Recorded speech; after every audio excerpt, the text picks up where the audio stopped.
And I don't think there's any amount of money that doesn't need a plan. I think the less you make, the more important it is to have a plan, actually.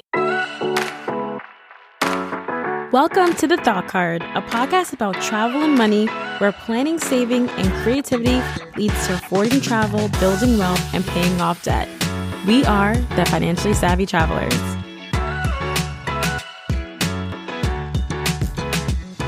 And one of the things that I thought was really interesting is that Vanguard came out with a study. And in their report, they really talked about how most investors are, quote unquote, staying the course. And I thought that it would be really great to have Acquania on the show. And we're just really going to just chit chat about the findings and why we think that the findings are what they are. So Acquania, welcome back to the Thought Card podcast. Thank you for having me, Danielle. Thank you. Tell us a little bit about life updates. I know that you officially launched your podcast. So since you've been on the show, what new things have you been up to? So for everyone out there who doesn't know, my name is Acquania Escarne, and I'm the host of the Purpose of Money podcast. I started out with the blog, thepurposeofmoney.com, where I talk about financial advice and different strategies and tips for women to help them build generational wealth.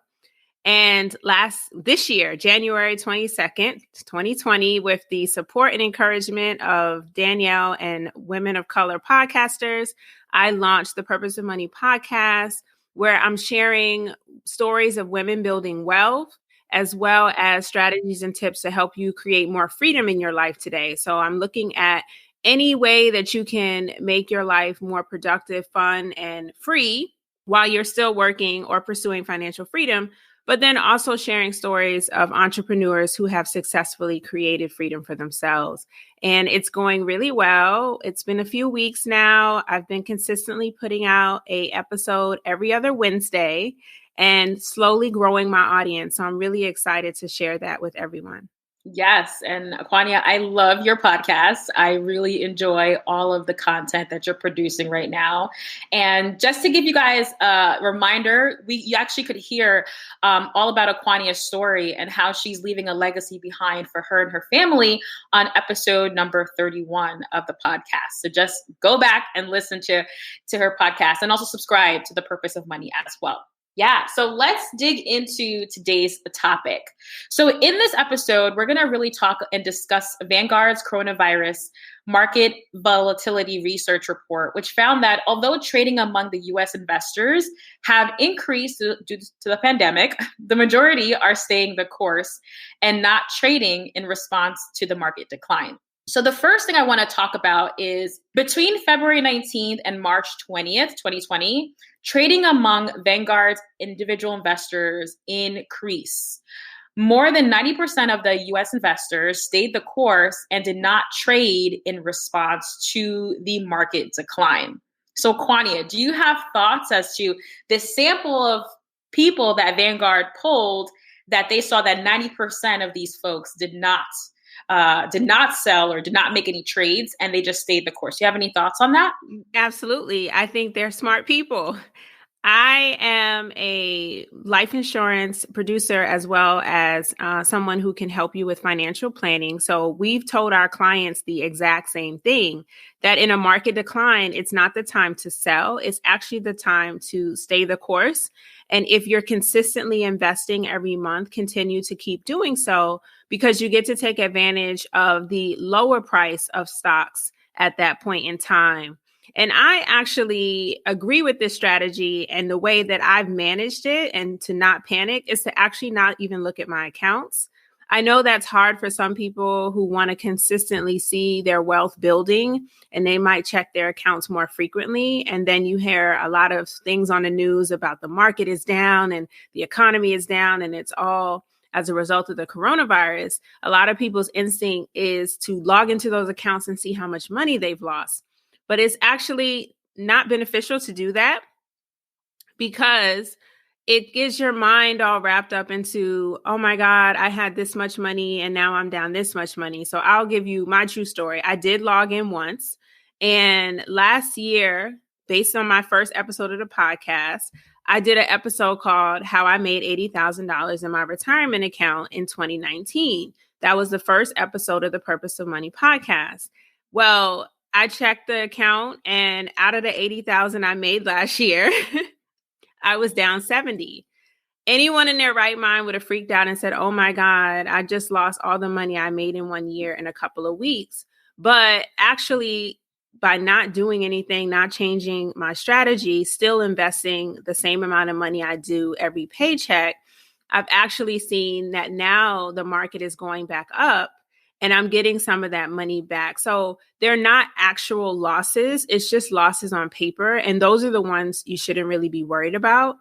The stock market is very cyclical. It will have ups and it will have downs. It is volatile. That's the whole point. But that's where you have opportunity. And so if you don't sell, you actually get to see the gains come back to you once the market rebounds. And that's what we try to encourage a lot of people to do, because if you sell when you've lost money on paper, then it becomes actual losses. And there's really no mechanism to recoup that money if you're no longer in the market. So consider it a game. If you're continuing to play, you have the opportunity to win your money back. And if you're not selling, you don't actually take those losses. But if you do sell, then you make those losses a reality for yourself, and then you're no longer in the game. So even if the market turned around the next day, you have no opportunity to get that money back. It's lost for good. So number one is about assessing your risk tolerance. That is very important. If you're investing in a investment vehicle, for example, a retirement account or mutual funds or stocks, there's a level of risk that you're taking when you're investing in these equities. And you have to understand that as you can come up, you can also come down. So we have been fortunate enough the last few years since the Great Recession is that we've been on a come up. We've been seeing year after year returns on our investment. And I think that a lot of people have gotten so used to that they forget that the market is volatile and it can go up and down. And you have to prepare yourself for that. If you're not ready to take on risk, then you should do something less conservative, like more conservative, for example, like a bond or a CD or a savings account. Assessing your risk tolerance is very important.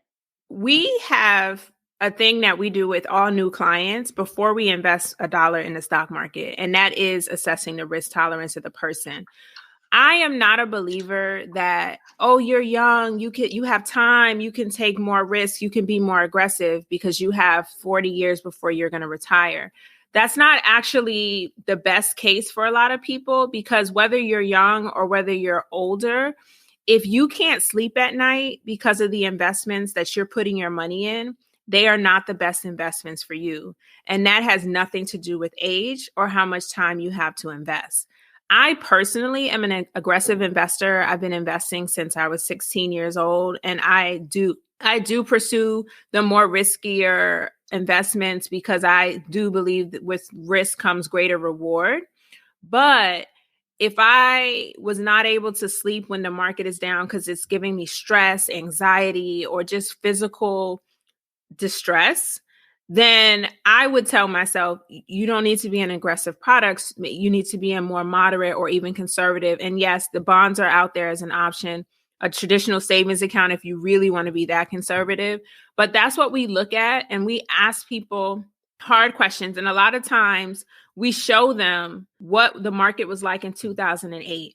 And if they were able to process the losses of 2008, and then be able to appreciate the rewards in 2009 when the market came back about 26%, then I'd say, okay, maybe you're a more prepared investor to be in an aggressive or a moderately aggressive portfolio. But if someone tells me I hate to lose 5 cents on the dollar under any circumstances, I don't like to take any risk at all, then that's a different conversation. And that's when we can't recommend aggressive products, no matter how old they are. And that's what people need to realize. If you're working with someone who insists that you invest in something aggressive because they think you're young enough to handle the cycle and the changes and the volatility, you might want to reconsider working with that person because they're not putting your best interest at heart. personal finance is personal. Like we said, it's personal, it's individualistic based off of your circumstances. Yes, there's convention, there's rule of thumbs, there's just blanket statements, but you have to really think through like, what is best for me, my finances, and my particular situation. So I really, really appreciate that. The other thing that this has brought to light for me as well is that in 2008, I personally was in like getting to college. Like I was graduating, going to college. So I was really like not really understanding what's going on. I was like 20, 21. So who cares, right? But now during this crisis and this pandemic is that, a lot of us millennials are now at the age where we are making financial decisions. And this is the first time that we've kind of really seen, like not our parents, but see for us how this is impacting us. So I think that's really important. This could be a lot of people's first time dealing with such a huge loss in the market. So I think this discussion is like super, super timely. Being young has its benefits. You can ride the waves. You can endure the different crises that may come up with the economy. But you also have to remember that the stock market and a lot of its performance is based on consumerism. And if we're being told to stay home, we're not really shopping as much as we used to. We're not supporting small businesses as much as we used to. So of course the market's going to be down. It's a natural reaction to what's really happening. But if you have faith that we are going to get back to a more normal life, then you know that it's going to rebound. And it may take time, but it will bounce back. I mean, in 2008, I was a little ahead of you. I just finished grad school. It was a terrible time to look for a job, but fortunately, I'd secured a job while in grad school. So in 2008, January, I started my career and I did the simplest investing you can do, which is I started my job and I invested in my employer retirement account. And I can't emphasize this enough. Before you look for stocks and mutual funds or exchange traded funds to invest your money in, you should start at the basic level of investing in your employer's retirement account. And my employer was matching 5% of my contributions as long as I put in 5% of my base salary. So I took that free money and I ran with it. And that was how I started out. And it took time, but the money's grown. And when I increase my contributions, my job increases theirs because it's 5% of what I do, right? So I've been able to take advantage of that.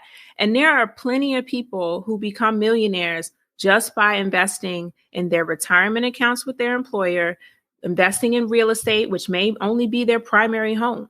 It's not required that everyone goes out and becomes a landlord of several properties, and they still become millionaires too and have plenty of income to retire with. So I want to emphasize that although investing outside of your employer and outside of your primary home are great opportunities to build wealth, they're not required. Yes, yes.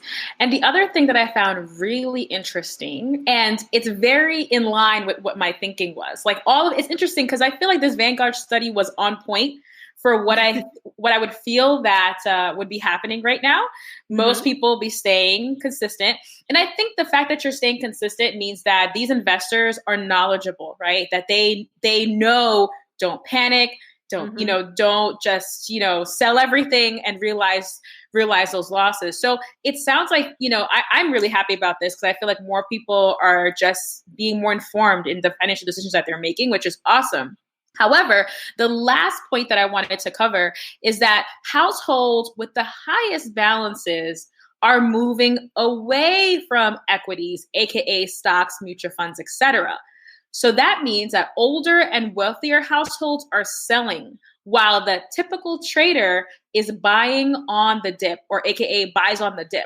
So for me, this means that, the older households are saying, okay, I can't weather this storm because, maybe I don't have income coming in anymore, or maybe I'm living off of my investments. So me being in this volatile market doesn't make sense. So let me move that into something more conservative, which is example, a bond.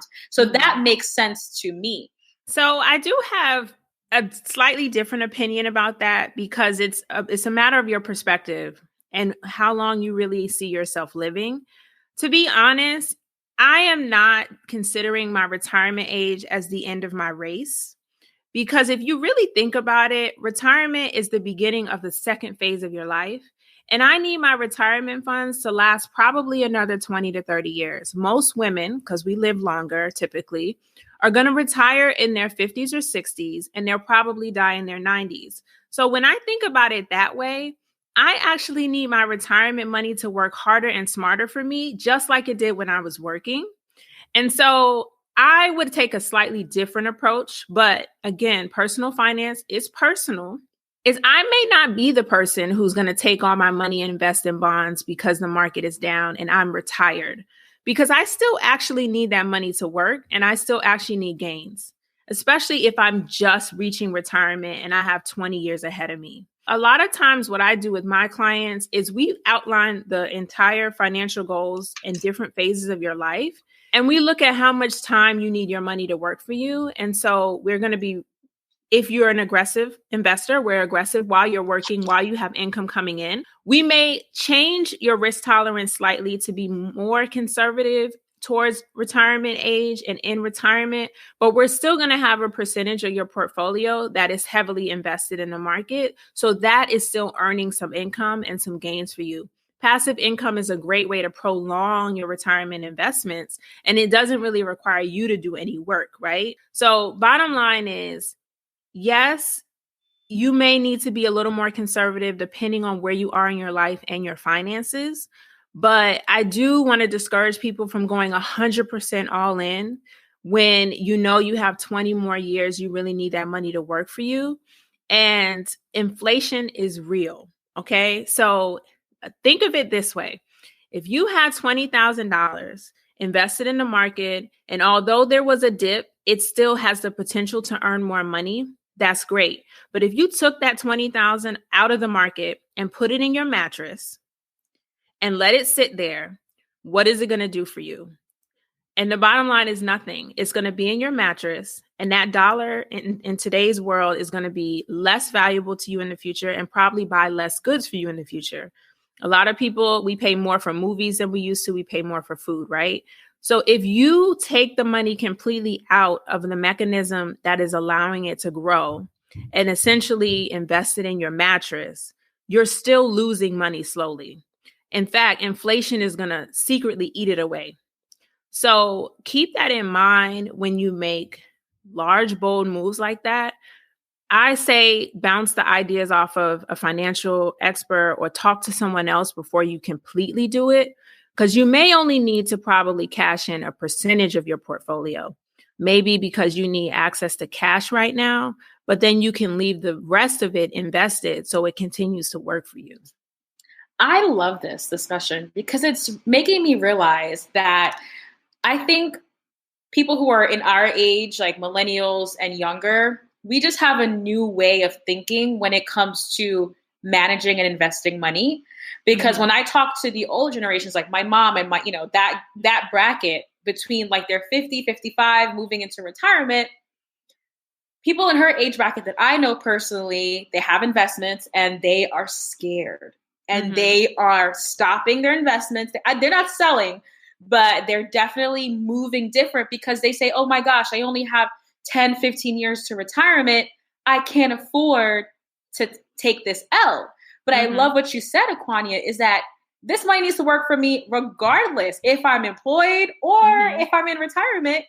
This money got to work. Okay. Right. And I love that fact that you're saying that most people in retirement still work. They still have a part-time job, maybe, or maybe they are investing in properties or they have other income sources.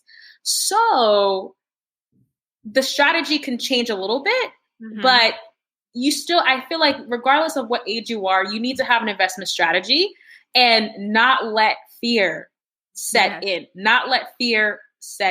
And I just wanted to also highlight again, just for the folks who maybe missed it, Acquania, why is having an investment strategy so important today?